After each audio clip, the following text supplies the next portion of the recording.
Salutations, citizens! I am GrimFalcon746, and today we're taking a close look at the Aegis Eclipse Stealth Bomber. Stay tuned for the flight test, loadout, what we will generously call a ship tour, and of course, the final verdict. You can also find timestamps in the description below.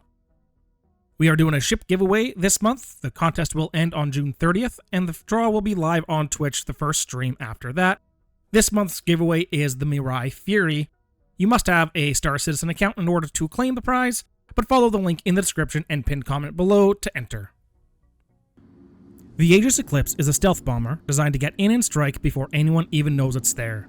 After extensive military service, this high-tech military bomber has found its way into civilian hands. Alright, I'm just gonna go ahead and say it. I love the handling of this thing. It slices through the atmosphere with ease, has great agility, responds well, and is a pleasure to fly. I think I cut this ship closer to the ground in obstacles than I have any other, and I never once thought I might clip something because it didn't respond well enough. Given its handling in atmosphere, the space side flight test was almost redundant. Obviously, it handles wonderfully in the vacuum of space. Honestly, I'm not even sure what else to say here. This thing just flies like a wet dream. Let's talk weapons and components. The Aegis Eclipse comes equipped with two CF227 Badger laser repeaters, giving a base DPS of 443 sustained, 800 burst, and 80 alpha damage. Personally, I would swap these out for two Dominance 2 laser scatterguns, bring your sustained DPS up to 474, your burst up to 907, and a substantial increase to your alpha damage, bringing it up to 640. My thought here is that as a stealth bomber, you're probably not going to have a lot of mid-range engagements, as you will either be firing from a distance to hit your target, or be dealing with enemies up close. The Eclipse also comes with three size 9 Argos torpedoes, carrying a total payload of just under 1.2 million damage. Personally, I would leave them as they are. If you want to maximize the total damage, you could swap these out for Seeker 9s, however, you would more than double your minimum lock distance for around a 3% damage boost, so in my opinion, it's not really worth it. As for components, I want to make this very clear. What the Eclipse comes with is absolutely good enough. That being said, the changes I suggest are only if you wanted the absolute best and would only give you marginal increases to your EM decay rate. The change is slight, but if you are running a stealth bomber, the marginal increases can be worth it. The Eclipse comes equipped with two size 1 Veil stealth grade B shields. I would swap these out for two size 1 Mirage stealth grade A shields. This won't change your IR temp or EM decay rate, but will give you a little bit of a bump to your shield HP, bringing it from 3300 to 3450. The stock size 1 Delta Max power plant I would swap out for the Slipstream, and this will increase your EM decay rate from 0.22 to 0.24. The stock coolers come with two size 1 vapor blocks. I would change these out for two Snowblind coolers, which will change your EM decay rate from 0.26 to 0.28.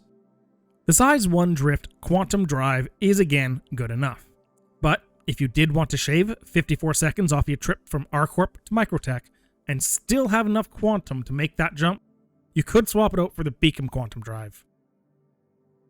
These upgrades would run you a total of about 170,000 AUEC, but if you only went with the shield and gun changes, as they are the only upgrades that give you the real change for your in-game buck, you could get those done for around 76,000 AUEC.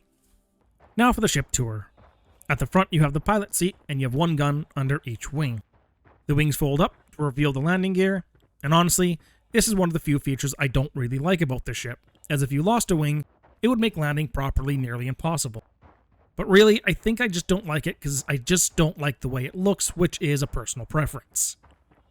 At the back we have the main engines, and the other side is identical to the first, as the ship is symmetrical. From the pilot seat, you have 4 MFDs and a rather limited field of view.